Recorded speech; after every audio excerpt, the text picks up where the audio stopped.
The Great Gatsby. By F. Scott Fitzgerald. Then wear the gold hat, if that will move her. If you can bounce high, bounce for her too. Till she cry, lover, gold-hatted, high-bouncing lover. I must have you. Thomas Park Villiers. Chapter 1. In my younger and more vulnerable years, my father gave me some advice that I've been turning over in my mind ever since. Whenever you feel like criticizing anyone, he told me, just remember that all the people in this world haven't had the advantages that you've had.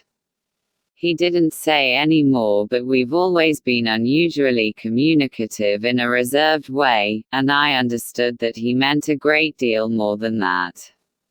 In consequence, I'm inclined to reserve all judgments, a habit that has opened up many curious natures to me and also made me the victim of not a few veteran bores.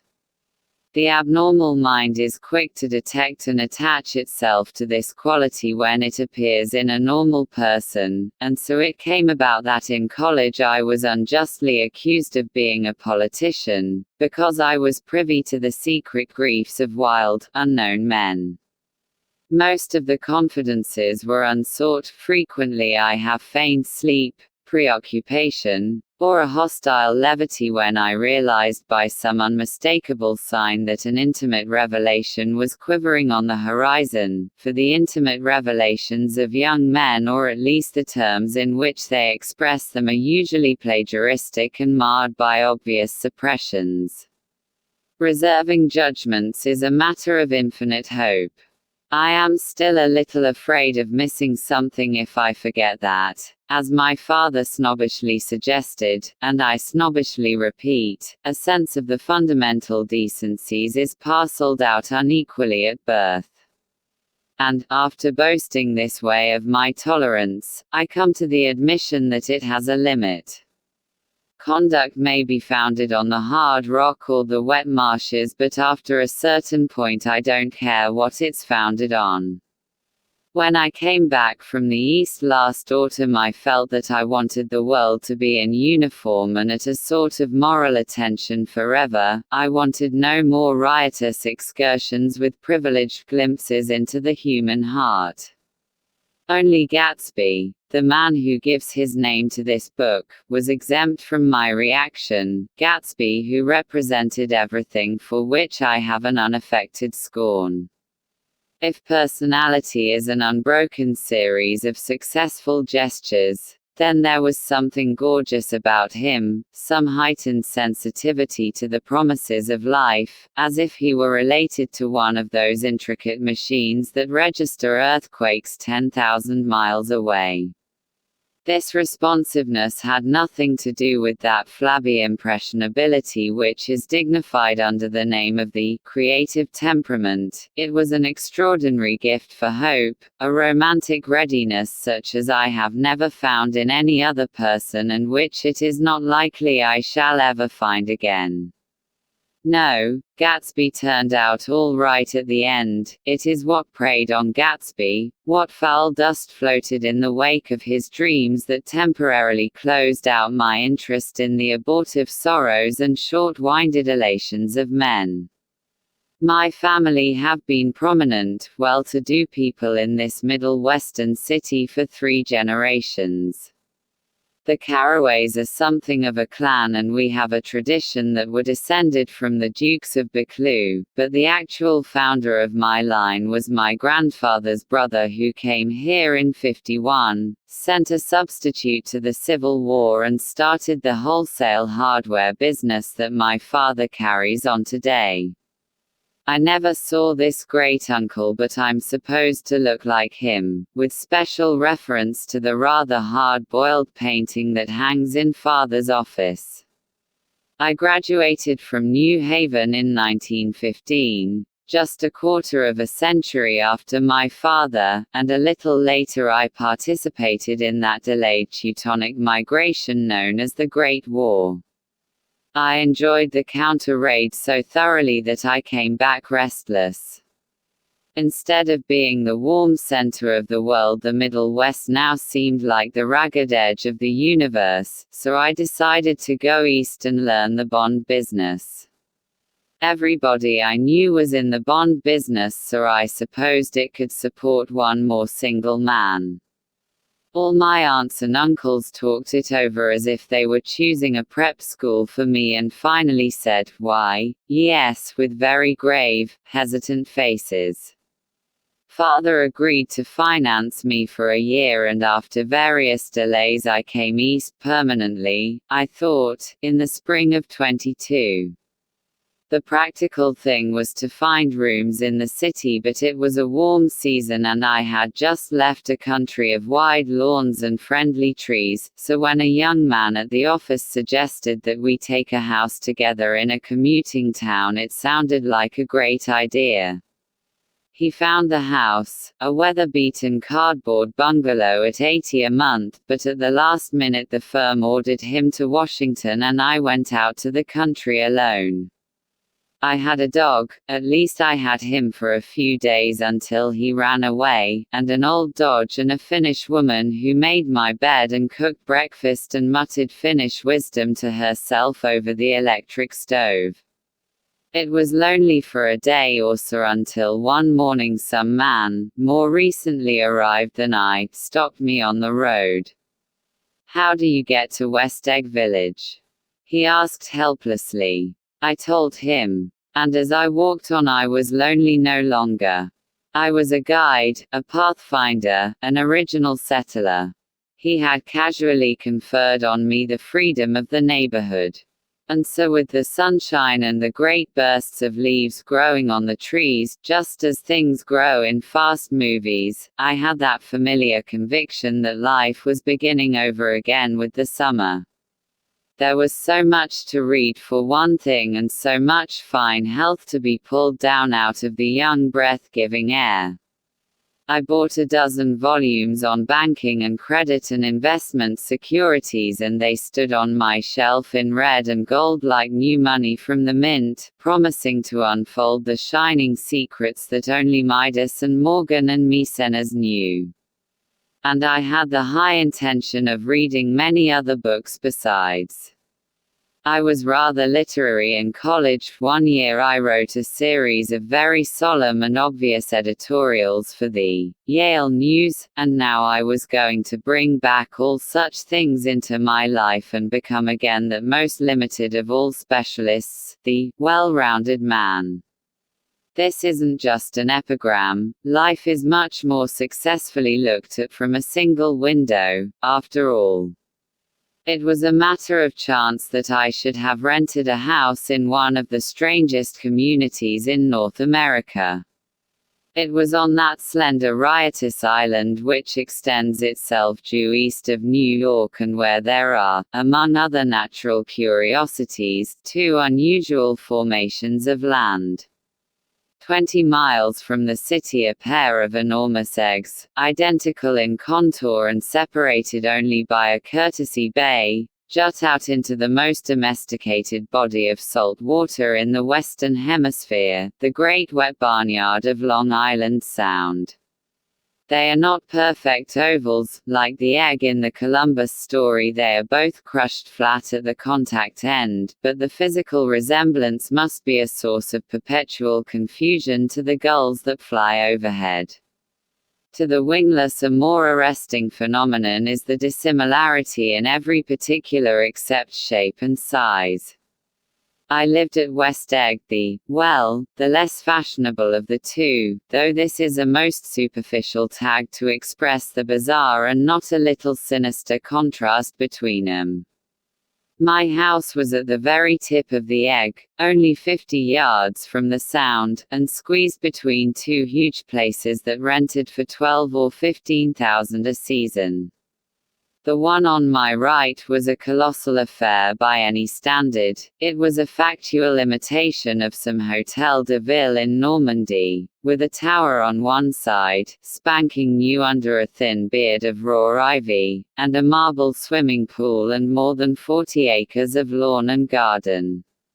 It was Gatsby's mansion. Or rather, as I didn't know Mr. Gatsby, it was a mansion inhabited by a gentleman of that name. My own house was an eyesore, but it was a small eyesore, and it had been overlooked, so I had a view of the water, a partial view of my neighbor's lawn, and the consoling proximity of millionaires, all for $80 a month. Across the Courtesy Bay the white palaces of fashionable East Egg glittered along the water, and the history of the summer really begins on the evening I drove over there to have dinner with the Tom Buchanans. Daisy was my second cousin once removed, and I'd known Tom in college. And just after the war one spent 2 days with them in Chicago. Her husband, among various physical accomplishments, had been one of the most powerful ends that ever played football at New Haven, a national figure in a way, one of those men who reach such an acute limited excellence at 21 that everything afterwards savors of anticlimax. His family were enormously wealthy. Even in college his freedom with money was a matter for reproach, but now he'd left Chicago and come east in a fashion that rather took your breath away. For instance, he'd brought down a string of polo ponies from Lake Forest. It was hard to realize that a man in my own generation was wealthy enough to do that. Why they came east I don't know. They had spent a year in France, for no particular reason, and then drifted here and there unrestfully wherever people played polo and were rich together. This was a permanent move, said Daisy over the telephone. But I didn't believe it. I had no sight into Daisy's heart, but I felt that Tom would drift on forever, seeking a little wistfully for the dramatic turbulence of some irrecoverable football game. And so it happened that on a warm windy evening I drove over to East Egg to see 2 old friends whom I scarcely knew at all. Their house was even more elaborate than I expected, a cheerful red and white Georgian colonial mansion overlooking the bay. The lawn started at the beach and ran toward the front door for a quarter of a mile, jumping over sundials and brick walks and burning gardens, finally when it reached the house drifting up the side in bright vines as though from the momentum of its run. The front was broken by a line of French windows, glowing now with reflected gold, and wide open to the warm windy afternoon, and Tom Buchanan in riding clothes was standing with his legs apart on the front porch. He had changed since his New Haven years. Now he was a sturdy, straw-haired man of 30 with a rather hard mouth and a supercilious manner. 2 shining, arrogant eyes had established dominance over his face and gave him the appearance of always leaning aggressively forward. Not even the effeminate swank of his riding clothes could hide the enormous power of that body. He seemed to fill those glistening boots until he strained the top lacing and you could see a great pack of muscle shifting when his shoulder moved under his thin coat. It was a body capable of enormous leverage, a cruel body. His speaking voice, a gruff husky tenor, added to the impression of fractiousness he conveyed. There was a touch of paternal contempt in it, even toward people he liked, and there were men at New Haven who had hated his guts. Now, don't think my opinion on these matters is final, he seemed to say, just because I'm stronger and more of a man than you are. We were in the same senior society, and while we were never intimate I always had the impression that he approved of me and wanted me to like him with some harsh, defiant wistfulness of his own. We talked for a few minutes on the sunny porch. I've got a nice place here, he said, his eyes flashing about restlessly. Turning me around by one arm he moved a broad flat hand along the front vista, including in its sweep a sunken Italian garden, a half-acre of deep pungent roses and a snub-nosed motor boat that bumped the tide offshore. It belonged to Domain the oil man. He turned me around again, politely and abruptly. "We'll go inside." We walked through a high hallway into a bright rosy-colored space, fragilely bound into the house by French windows at either end. The windows were ajar and gleaming white against the fresh grass outside that seemed to grow a little way into the house.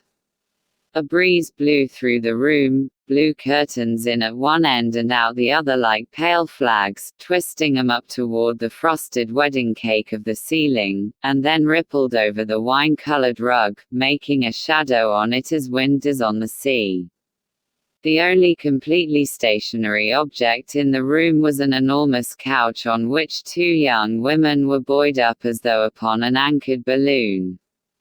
They were both in white and the dresses were rippling and fluttering as if they had just been blown back in after a short flight around the house. I must have stood for a few moments listening to the whip and snap of the curtains and the groan of a picture on the wall.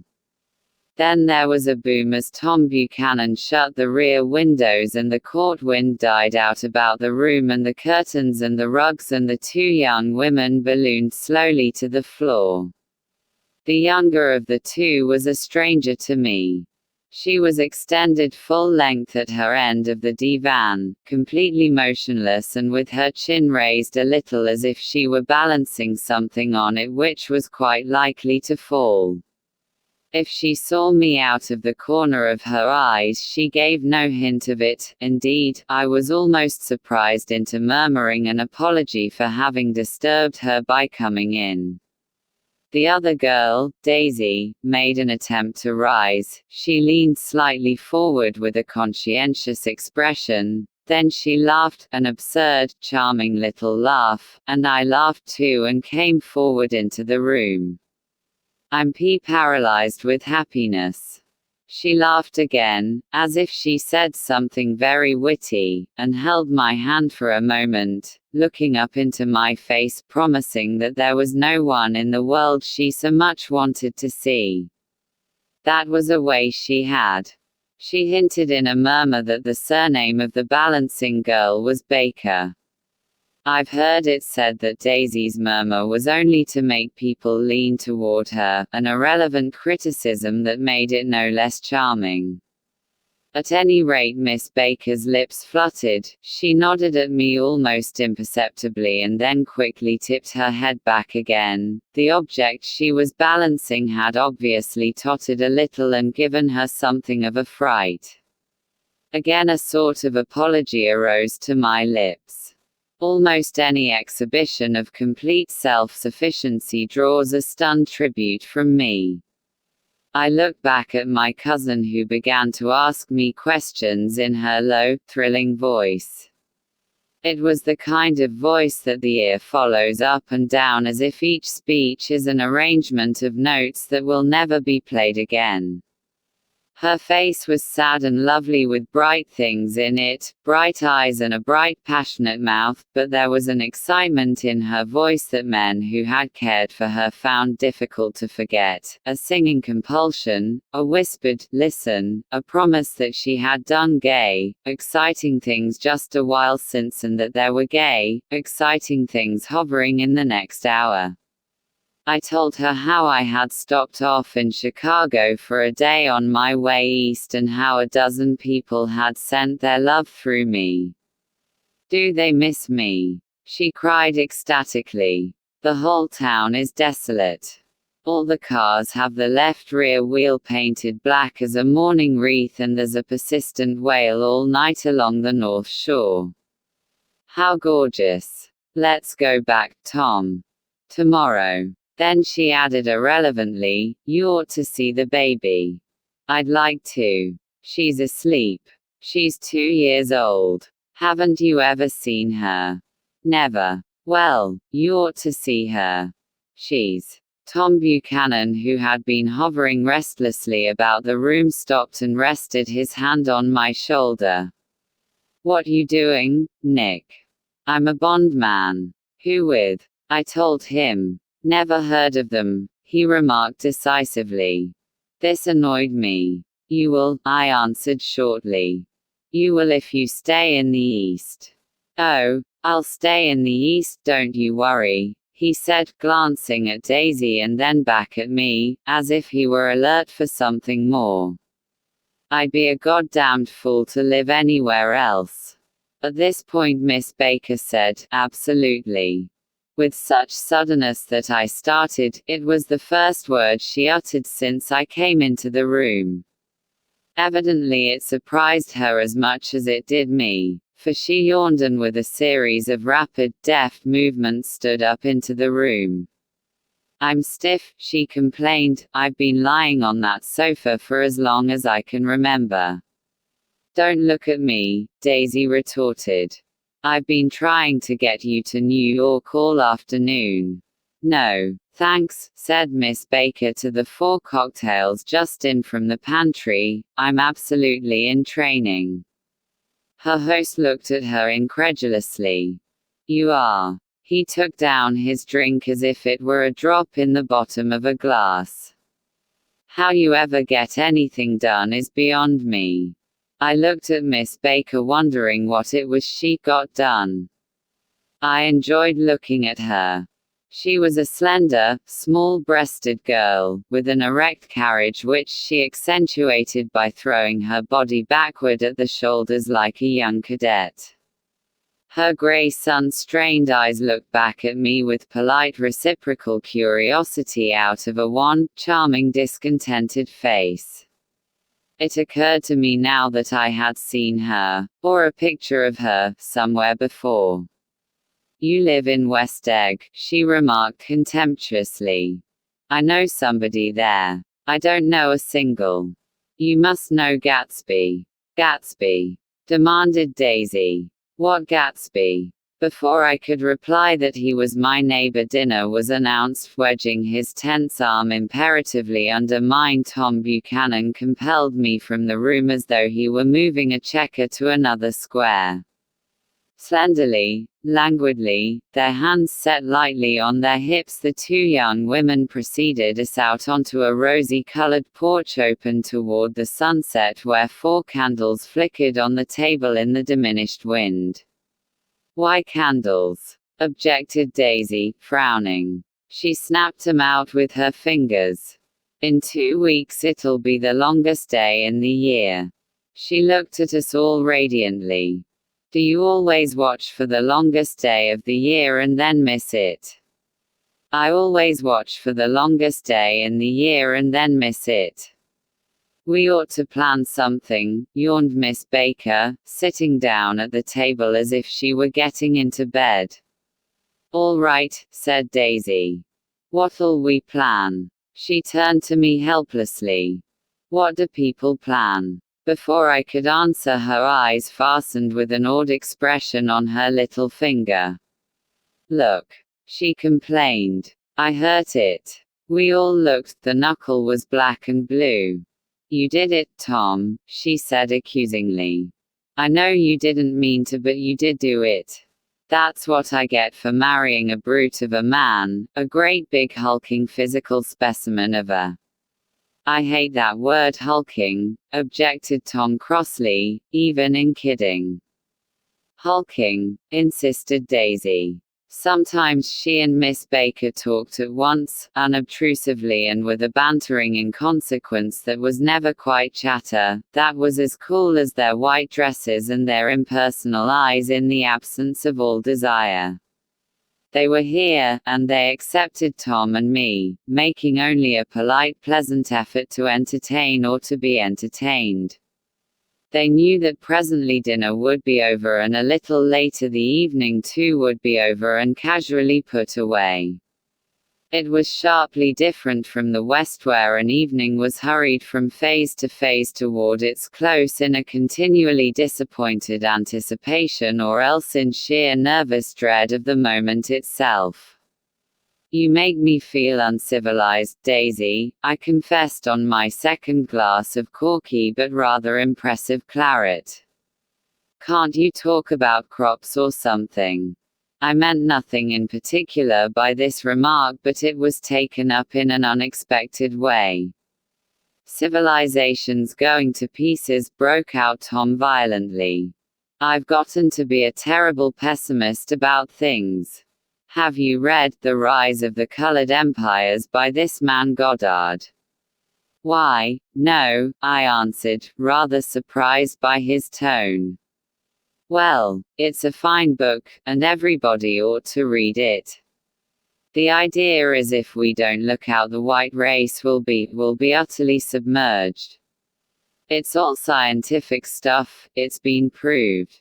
Tom's getting very profound, said Daisy with an expression of unthoughtful sadness.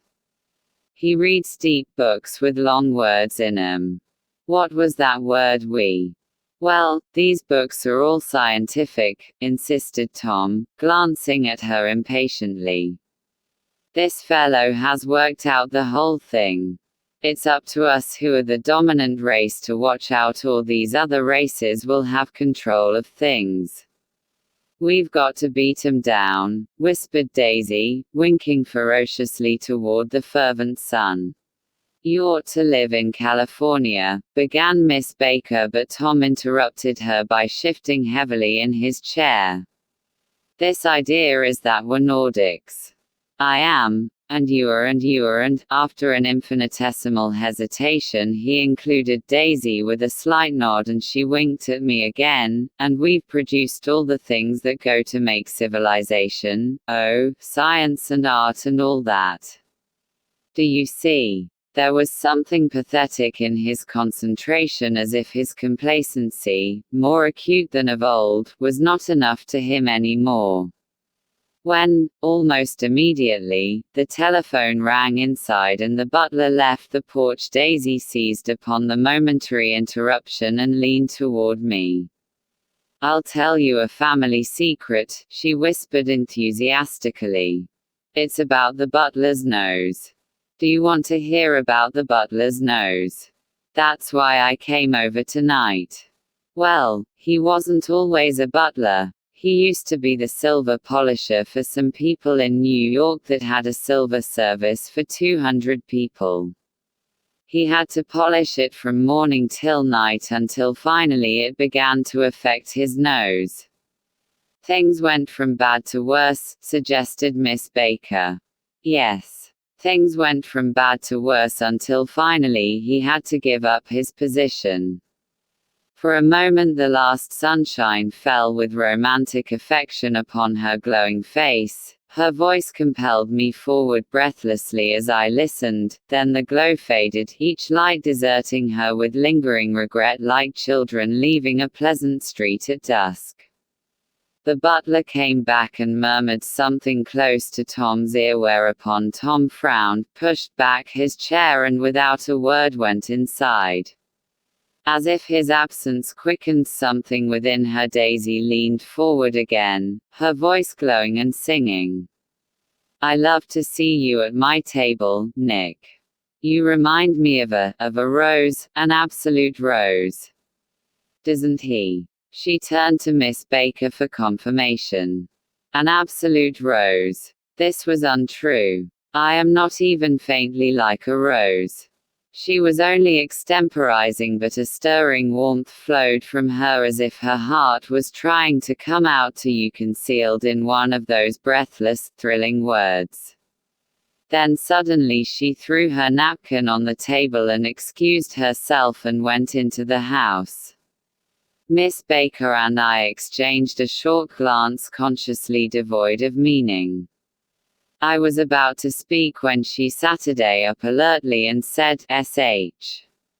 in a warning voice. A subdued, impassioned murmur was audible in the room beyond, and Miss Baker leaned forward, unashamed, trying to hear. The murmur trembled on the verge of coherence, sank down, mounted excitedly, and then ceased altogether. This Mr. Gatsby you spoke of is my neighbor, I said. Don't talk. I want to hear what happens. Is something happening? I inquired innocently. You mean to say you don't know? Said Miss Baker, honestly surprised. I thought everybody knew. I don't. Why, she said hesitantly, Tom's got some woman in New York. Got some woman, I repeated blankly. Miss Baker nodded. She might have the decency not to telephone him at dinner time. Don't you think? Almost before I had grasped her meaning, there was the flutter of a dress and the crunch of leather boots, and Tom and Daisy were back at the table. It couldn't be helped, cried Daisy with tense gaiety. She Saturday down, glanced searchingly at Miss Baker and then at me and continued, I looked outdoors for a minute and it's very romantic outdoors. There's a bird on the lawn that I think must be a nightingale come over on the Cunard or White Star Line. He's singing away, her voice sang, it's romantic, isn't it, Tom? Very romantic, he said, and then miserably to me, if it's light enough after dinner I want to take you down to the stables. The telephone rang inside, startlingly, and as Daisy shook her head decisively at Tom, the subject of the stables, in fact all subjects, vanished into air. Among the broken fragments of the last 5 minutes at table I remember the candles being lit again, pointlessly, and I was conscious of wanting to look squarely at everyone and yet to avoid all eyes. I couldn't guess what Daisy and Tom were thinking, but I doubt if even Miss Baker, who seemed to have mastered a certain hardy skepticism, was able utterly to put this fifth guest's shrill metallic urgency out of mind. To a certain temperament the situation might have seemed intriguing. My own instinct was to telephone immediately for the police. The horses, needless to say, were not mentioned again. Tom and Miss Baker, with several feet of twilight between them, strolled back into the library, as if to a vigil beside a perfectly tangible body, while trying to look pleasantly interested and a little deaf. I followed Daisy around a chain of connecting verandas to the porch in front. In its deep gloom we Saturday down side by side on a wicker settee. Daisy took her face in her hands, as if feeling its lovely shape, and her eyes moved gradually out into the velvet dusk. I saw that turbulent emotions possessed her, so I asked what I thought would be some sedative questions about her little girl. We don't know each other very well, Nick, she said suddenly. Even if we are cousins. You didn't come to my wedding. I wasn't back from the war. That's true. She hesitated. Well, I've had a very bad time, Nick, and I'm pretty cynical about everything. Evidently she had reason to be. I waited, but she didn't say any more, and after a moment I returned rather feebly to the subject of her daughter. I suppose she talks, and eats, and everything. Oh, yes. She looked at me absently. Listen, Nick, let me tell you what I said when she was born. Would you like to hear? Very much. It'll show you how I've gotten to feel about things. Well, she was less than an hour old and Tom was God knows where. I woke up out of the ether with an utterly abandoned feeling and asked the nurse right away if it was a boy or a girl. She told me it was a girl, and so I turned my head away and wept. All right, I said, I'm glad it's a girl. And I hope she'll be a fool. That's the best thing a girl can be in this world, a beautiful little fool. You see, I think everything's terrible anyhow, she went on in a convinced way. Everybody thinks so, the most advanced people. And I know. I've been everywhere and seen everything and done everything. Her eyes flashed around her in a defiant way, rather like Tom's, and she laughed with thrilling scorn. Sophisticated, God, I'm sophisticated. The instant her voice broke off, ceasing to compel my attention, my belief, I felt the basic insincerity of what she had said. It made me uneasy, as though the whole evening had been a trick of some sort to exact a contributory emotion from me. I waited, and sure enough, in a moment she looked at me with an absolute smirk on her lovely face, as if she had asserted her membership in a rather distinguished secret society to which she and Tom belonged. Inside, the Crimson Room bloomed with light. Tom and Miss Baker Saturday at either end of the long couch, and she read aloud to him from the Saturday Evening Post the words, murmurous and uninflected, running together in a soothing tune. The lamplight, bright on his boots and dull on the autumn leaf yellow of her hair, glinted along the paper as she turned a page with a flutter of slender muscles in her arms. When we came in, she held us silent for a moment with a lifted hand. To be continued, she said, tossing the magazine on the table, in our very next issue. Her body asserted itself with a restless movement of her knee, and she stood up. 10 o'clock, she remarked, apparently finding the time on the ceiling. Time for this good girl to go to bed. Jordan's going to play in the tournament tomorrow, explained Daisy, over at Westchester. Oh, you're Jordan Baker. I knew now why her face was familiar. Its pleasing contemptuous expression had looked out at me from many rotogravure pictures of the sporting life at Asheville and Hot Springs and Palm Beach. I had heard some story of her too, a critical, unpleasant story, but what it was I had forgotten long ago. Good night, she said softly. Wake me at 8, won't you? If you'll get up. I will. Good night, Mr. Carraway. See you anon. Of course you will, confirmed Daisy. In fact, I think I'll arrange a marriage. Come over often, Nick, and I'll sort of, fling you together. You know, lock you up accidentally in linen closets and push you out to sea in a boat, and all that sort of thing. Good night, called Miss Baker from the stairs. I haven't heard a word. She's a nice girl, said Tom after a moment. They oughtn't to let her run around the country this way. Who oughtn't to? Inquired Daisy coldly. Her family. Her family is one aunt about 1,000 years old.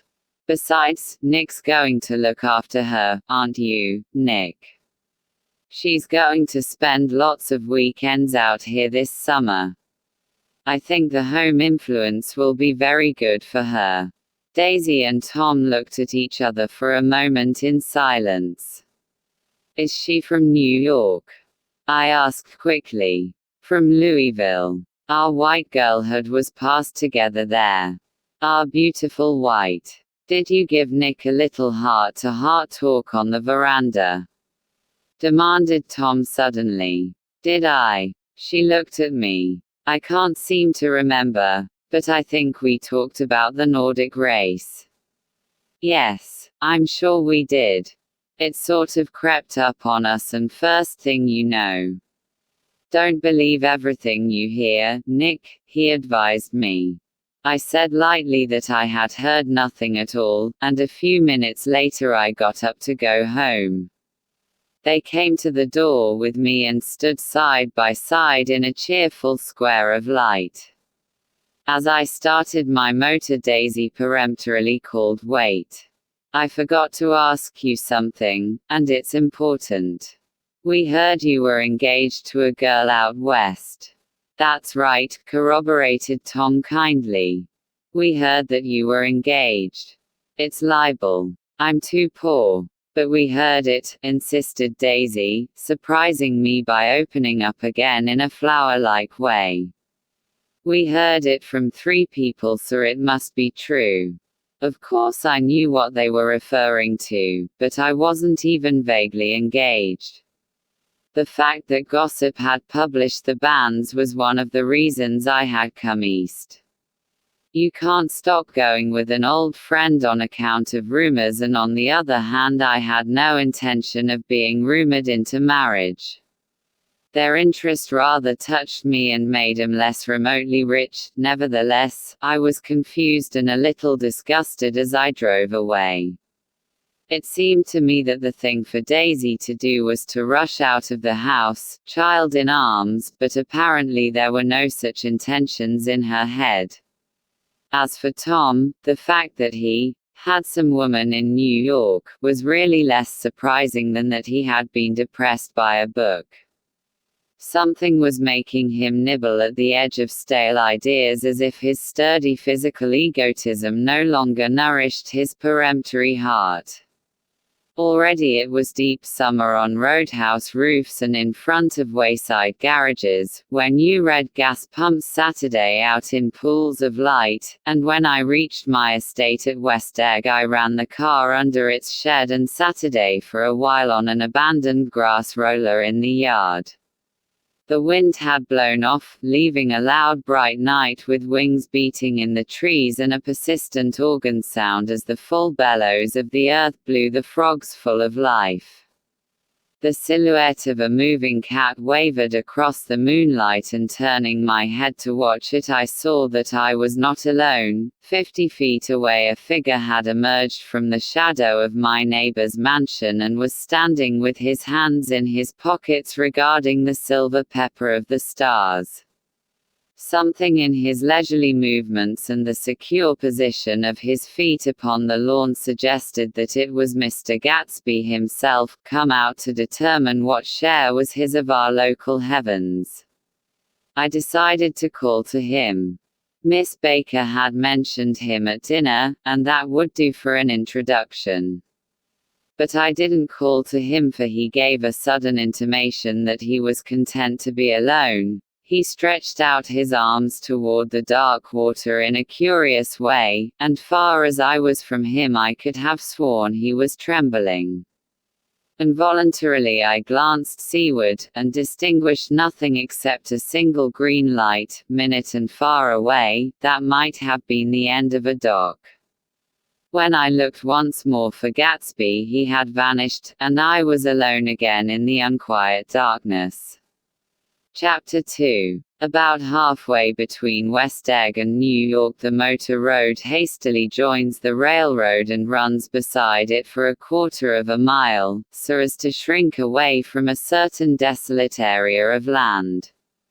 This is a valley of ashes, a fantastic farm where ashes grow like wheat into ridges and hills, and grotesque gardens where ashes take the forms of houses and chimneys and rising smoke, and finally, with a transcendent effort, of men who move dimly and already crumbling through the powdery air.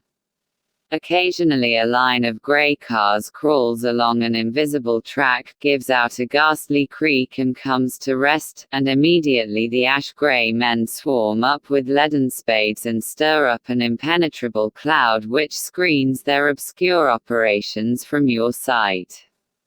But above the grey land and the spasms of bleak dust which drift endlessly over it, you perceive, after a moment, the eyes of Dr. T. J. Eckelberg. The eyes of Dr. T. J. Eckelberg are blue and gigantic, their retinas are 1 yard high.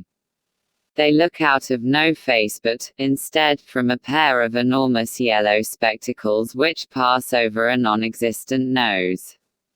Evidently some wild wag of an oculist set him there to fatten his practice in the borough of Queens, and then sank down himself into eternal blindness or forgot him and moved away.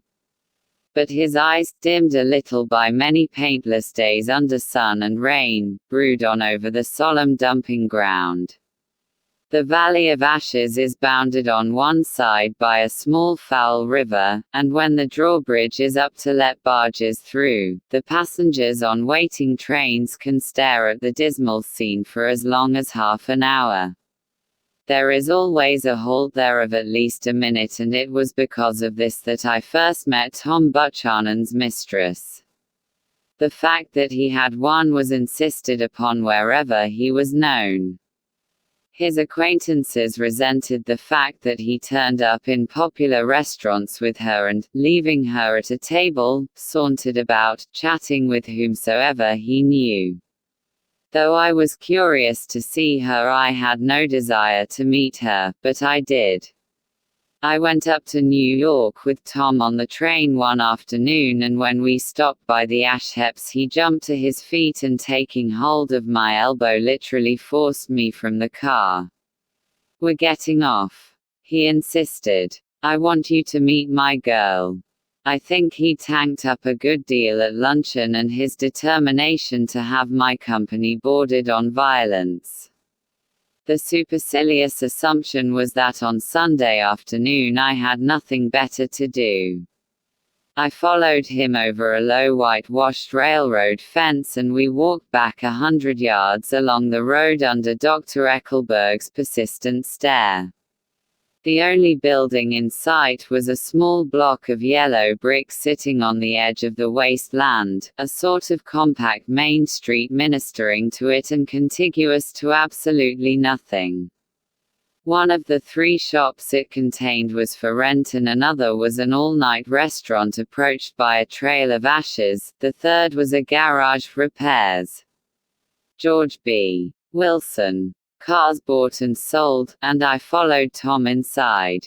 The interior was unprosperous and bare. The only car visible was the dust-covered wreck of a Ford which crouched in a dim corner. It had occurred to me that this shadow of a garage must be a blind, and that sumptuous and romantic apartments were concealed overhead when the proprietor himself appeared in the door of an office, wiping his hands on a piece of waste. He was a blond, spiritless man, anemic, and faintly handsome.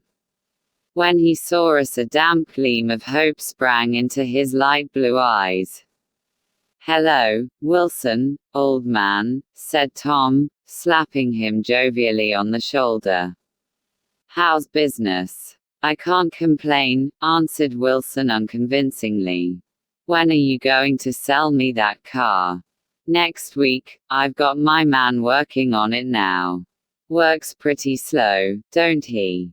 "No, he doesn't," said Tom coldly. "And if you feel that way about it, maybe I'd better sell it somewhere else after all." "I don't mean that," explained Wilson quickly. "I just meant." His voice faded off, and Tom glanced impatiently around the garage. Then I heard footsteps on a stairs, and in a moment the thickish figure of a woman blocked out the light from the office door. She was in the middle 30s, and faintly stout, but she carried her surplus flesh sensuously as some women can. Her face, above a spotted dress of dark blue crêpe de chine, contained no facet or gleam of beauty, but there was an immediately perceptible vitality about her, as if the nerves of her body were continually smoldering. She smiled slowly, and walking through her husband as if he were a ghost, shook hands with Tom, looking him flush in the eye. Then she wet her lips and, without turning around, spoke to her husband in a soft, coarse voice. "Get some chairs, why don't you, so somebody can sit down?" "Oh, sure," agreed Wilson hurriedly, and went toward the little office, mingling immediately with the cement color of the walls. White ash and dust veiled his dark suit and his pale hair, as it veiled everything in the vicinity, except his wife, who moved close to Tom. "I want to see you," said Tom intently. "Get on the next train." "All right. I'll meet you by the newsstand on the lower level." She nodded and moved away from him just as George Wilson emerged with 2 chairs from his office door. We waited for her down the road and out of sight. It was a few days before the 4th of July, and a grey, scrawny Italian child was setting torpedoes in a row along the railroad track. "Terrible place, isn't it?" said Tom, exchanging a frown with Dr. Eckelberg. "Awful. It does her good to get away."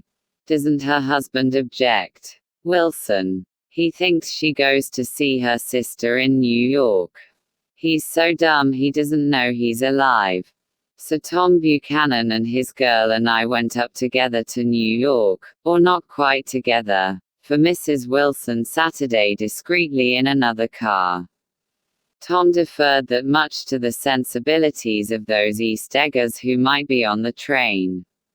She had changed her dress to a brown-figured muslin which stretched tight over her rather wide hips as Tom helped her to the platform in New York. At the newsstand she bought a copy of Town Tattle, and a moving picture magazine and, in the station drug store, some cold cream and a small flask of perfume. Upstairs, in the solemn echoing drive she let 4 taxi cabs drive away before she selected a new one, lavender-colored with grey upholstery, and in this we slid out from the mass of the station into the glowing sunshine. But immediately she turned sharply from the window and leaning forward tapped on the front glass. "I want to get one of those dogs," she said earnestly. "I want to get one for the apartment. The nice to have, a dog." We backed up to a grey old man who bore an absurd resemblance to John D. Rockefeller. In a basket, swung from his neck, cowered a dozen very recent puppies of an indeterminate breed. "What kind are they?" asked Mrs. Wilson eagerly as he came to the taxi window. "All kinds." "What kind do you want, lady?" "I'd like to get one of those police dogs. I don't suppose you got that kind." The man peered doubtfully into the basket, plunged in his hand and drew one up, wriggling, by the back of the neck. "That's no police dog," said Tom. "No, it's not exactly a police dog," said the man with disappointment in his voice. "It's more of an Airedale." He passed his hand over the brown wash rag of a back. "Look at that coat. Some coat. That's a dog that'll never bother you with catching cold." "I think it's cute," said Mrs. Wilson enthusiastically. "How much is it?" "That dog." He looked at it admiringly. "That dog will cost you $10. The Airedale, undoubtedly there was an Airedale concerned in it somewhere though its feet were startlingly white, changed hands and settled down into Mrs. Wilson's lap, where she fondled the weatherproof coat with rapture. "Is it a boy or a girl?" she asked delicately. That dog's a boy." "It's a bitch," said Tom decisively. "Here's your money. Go and buy 10 more dogs with it." We drove over to Fifth Avenue, so warm and soft, almost pastoral, on the summer Sunday afternoon that I wouldn't have been surprised to see a great flock of white sheep turn the corner. "Hold on," I said, "I have to leave you here." "No, you don't," interposed Tom quickly. "Myrtle'll be hurt if you don't come up to the apartment. Won't you, Myrtle? Come on," she urged. "I'll telephone my sister Catherine. She's said to be very beautiful by people who ought to know." "Well, I'd like to, but..." We went on, cutting back again over the park toward the West Hundreds. At 158th Street the cab stopped at one slice in a long white cake of apartment houses. Throwing a regal homecoming glance around the neighborhood, Mrs. Wilson gathered up her dog and her other purchases and went haughtily in. "I'm going to have the McKees come up," she announced as we rose in the elevator. "And of course I got to call up my sister, too." The apartment was on the top floor, a small living room, a small dining room, a small bedroom and a bath. The living room was crowded to the doors with a set of tapestried furniture entirely too large for it so that to move about was to stumble continually over scenes of ladies swinging in the gardens of Versailles. The only picture was an over-enlarged photograph, apparently a hen sitting on a blurred rock.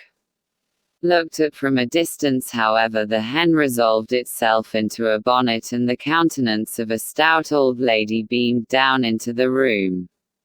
Several old copies of Town Tattle lay on the table, together with a copy of Simon Called Peter, and some of the small scandal magazines of Broadway. Mrs. Wilson was first concerned with the dog.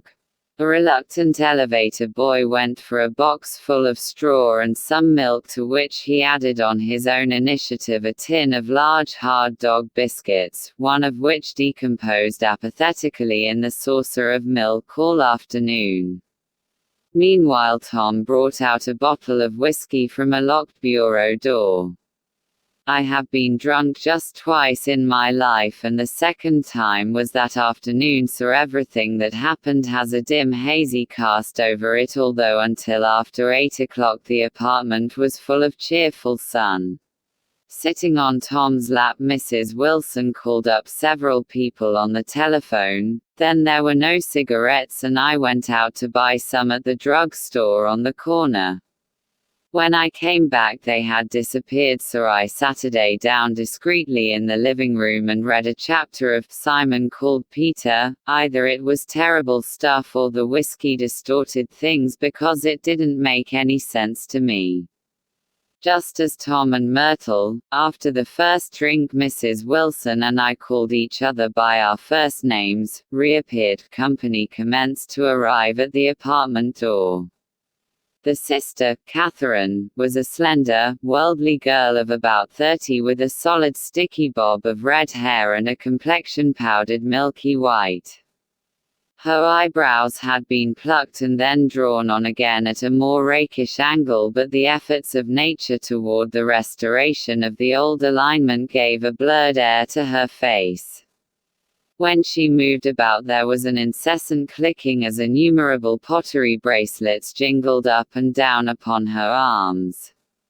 She came in with such a proprietary haste and looked around so possessively at the furniture that I wondered if she lived here. But when I asked her she laughed immoderately, repeated my question aloud, and told me she lived with a girlfriend at a hotel. Mr. McKee was a pale feminine man from the flat below.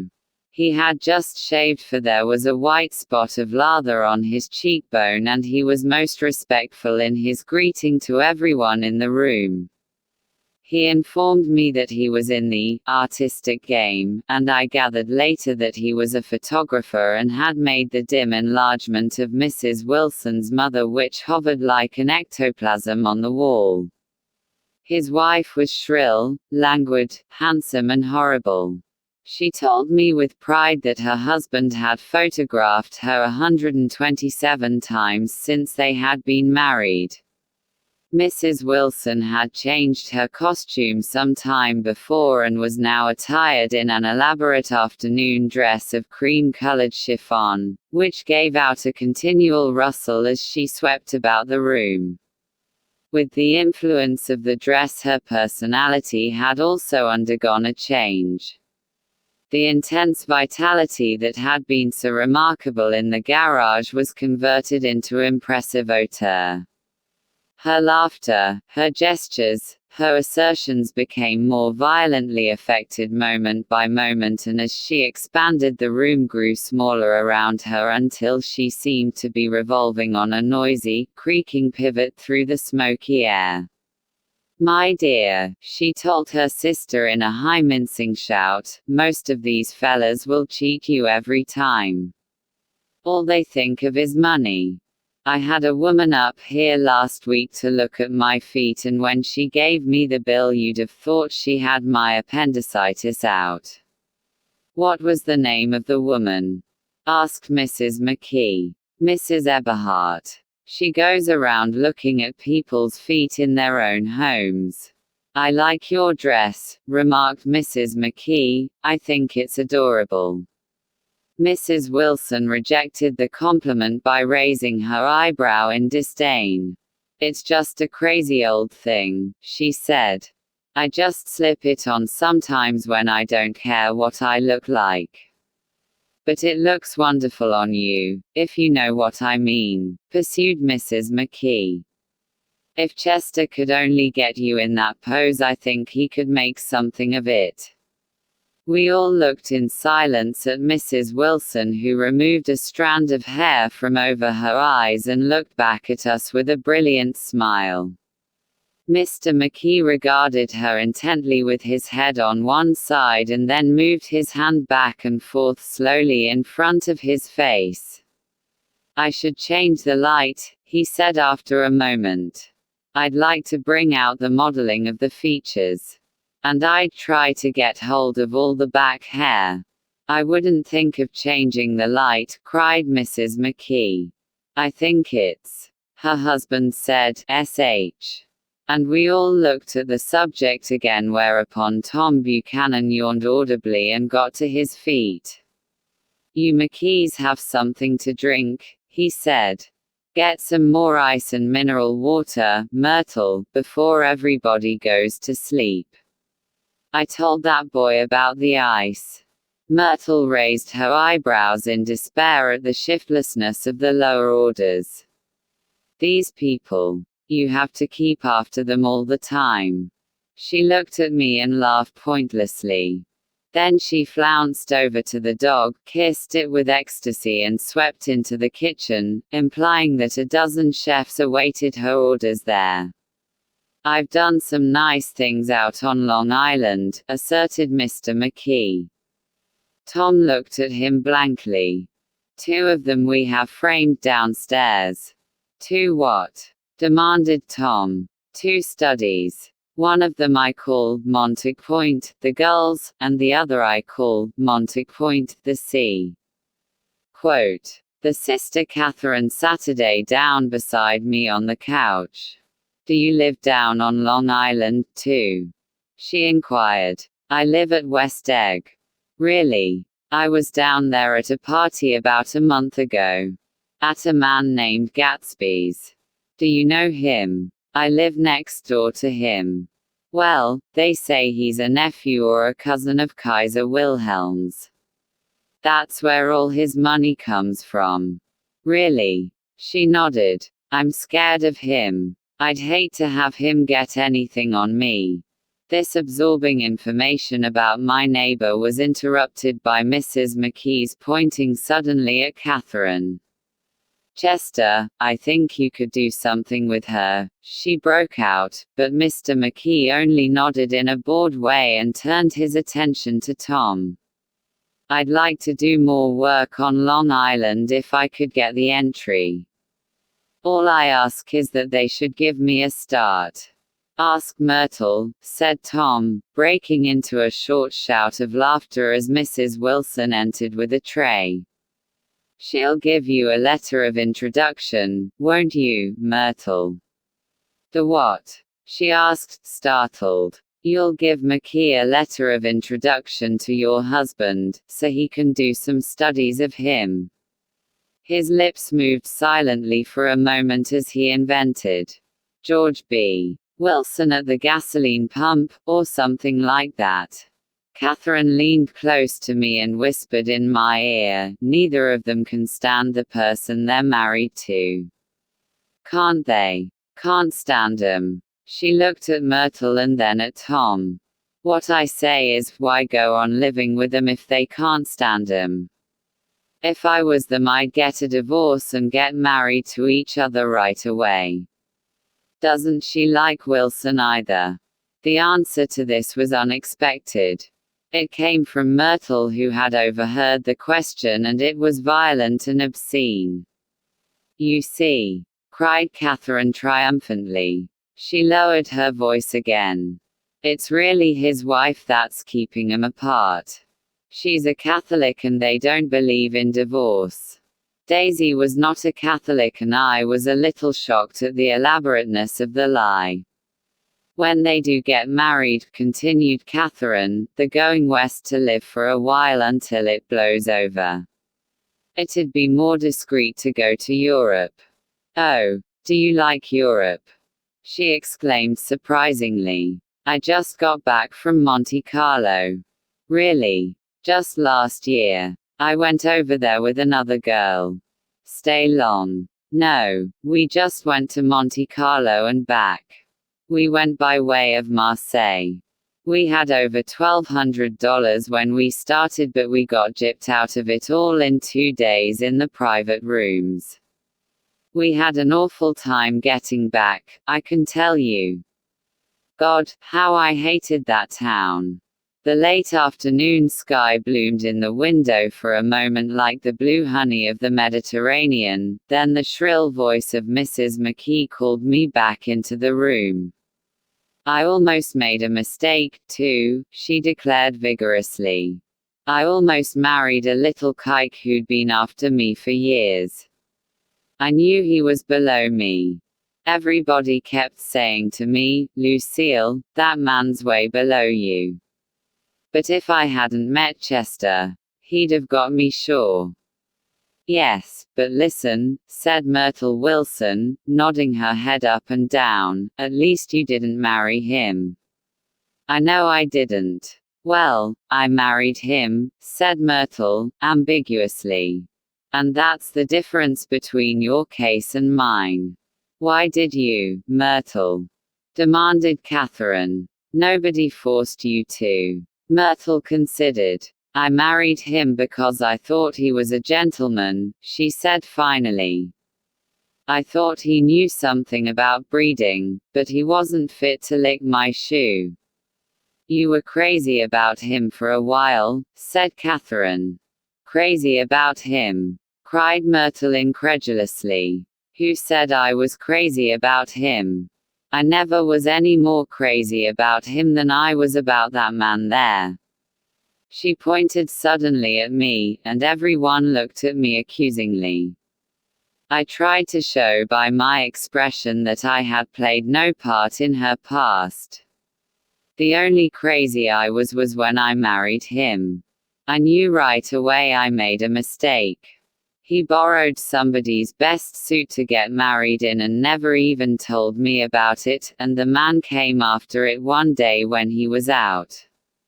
She looked around to see who was listening. Oh, is that your suit? I said. This is the first I ever heard about it.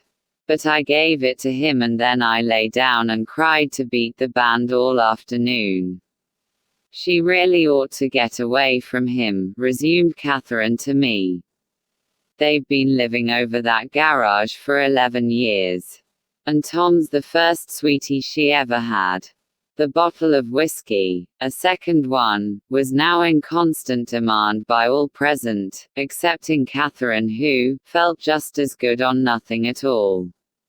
Tom rang for the janitor and sent him for some celebrated sandwiches, which were a complete supper in themselves. I wanted to get out and walk eastward toward the park through the soft twilight, but each time I tried to go I became entangled in some wild strident argument which pulled me back, as if with ropes, into my chair. Yet high over the city our line of yellow windows must have contributed their share of human secrecy to the casual watcher in the darkening streets, and I was him too, looking up and wondering. I was within and without, simultaneously enchanted and repelled by the inexhaustible variety of life. Myrtle pulled her chair close to mine, and suddenly her warm breath poured over me the story of her first meeting with Tom. It was on the two little seats facing each other that are always the last ones left on the train. I was going up to New York to see my sister and spend the night. He had on a dress suit and patent leather shoes and I couldn't keep my eyes off him, but every time he looked at me I had to pretend to be looking at the advertisement over his head. When we came into the station he was next to me and his white shirt front pressed against my arm, and so I told him I'd have to call a policeman, but he knew I lied. I was so excited that when I got into a taxi with him I didn't hardly know I wasn't getting into a subway train. All I kept thinking about, over and over, was, you can't live forever, you can't live forever. Quote. She turned to Mrs. McKee and the room rang full of her artificial laughter. My dear, she cried, I'm going to give you this dress as soon as I'm through with it. I've got to get another one tomorrow. I'm going to make a list of all the things I've got to get. A massage and a wave and a collar for the dog and one of those cute little ashtrays where you touch a spring, and a wreath with a black silk bow for Mother's grave that'll last all summer. I got to write down a list so I won't forget all the things I got to do. It was 9 o'clock. Almost immediately afterward I looked at my watch and found it was 10. Mr. McKee was asleep on a chair with his fists clenched in his lap, like a photograph of a man of action.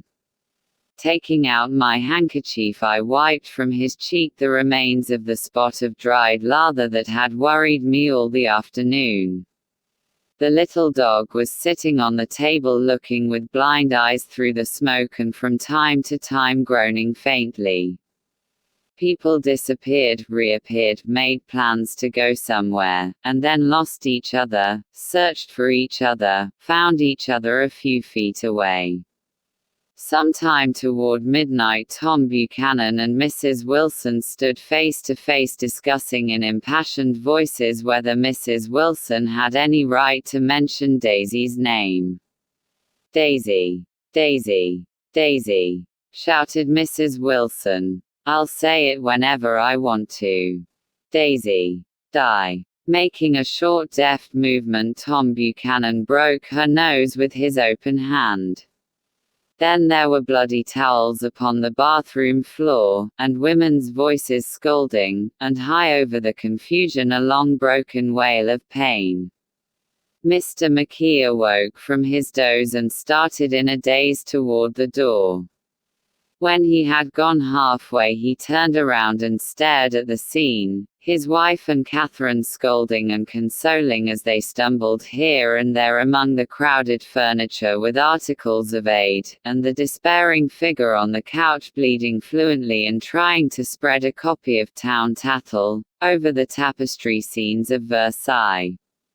Then Mr. McKee turned and continued on out the door. Taking my hat from the chandelier, I followed. Come to lunch some day, he suggested, as we groaned down in the elevator. Where? Anywhere. Keep your hands off the lever, snapped the elevator boy. I beg your pardon, said Mr. McKee with dignity, I didn't know I was touching it. All right, I agreed, I'll be glad to. ... I was standing beside his bed and he was sitting up between the sheets, clad in his underwear, with a great portfolio in his hands. Beauty and the Beast. Loneliness. Old Grocery Horse. Brookane Bridge. Then I was lying half asleep in the cold lower level of the Pennsylvania station, staring at the Morning Tribune, and waiting for the 4 o'clock train. Chapter 3. There was music from my neighbor's house through the summer nights. In his blue gardens men and girls came and went like moths among the whisperings and the champagne and the stars. At high tide in the afternoon I watched his guests diving from the tower of his raft or taking the sun on the hot sand of his beach while his 2 motor boats slit the waters of the Sound, drawing aquaplanes over cataracts of foam.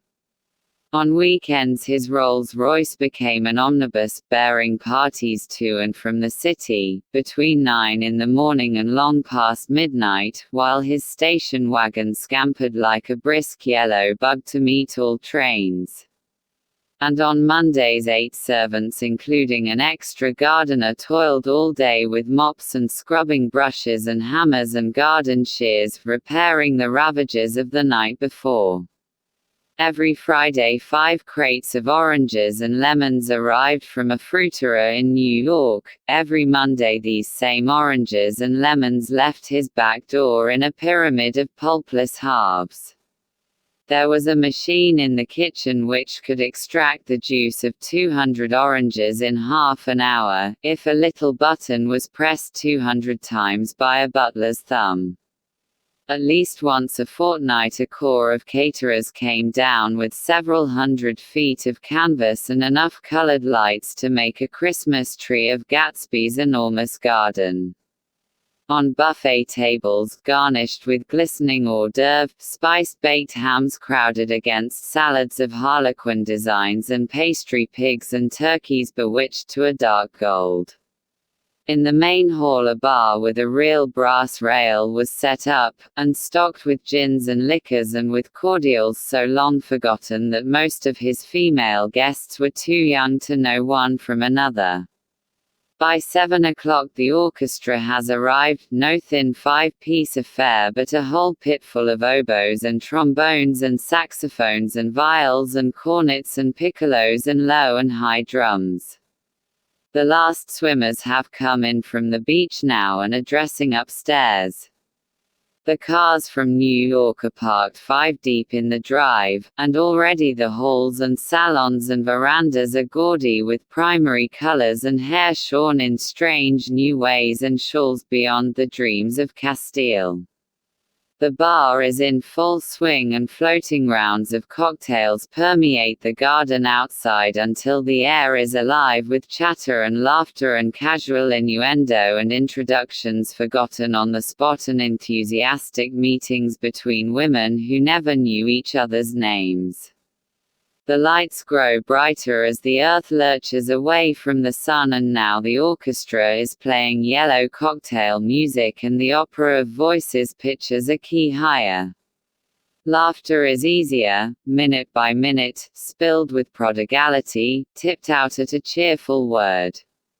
The groups change more swiftly, swell with new arrivals, dissolve and form in the same breath. Already there are wanderers, confident girls who weave here and there among the stouter and more stable, become for a sharp, joyous moment the center of a group and then excited with triumph glide on through the sea change of faces and voices and color under the constantly changing light.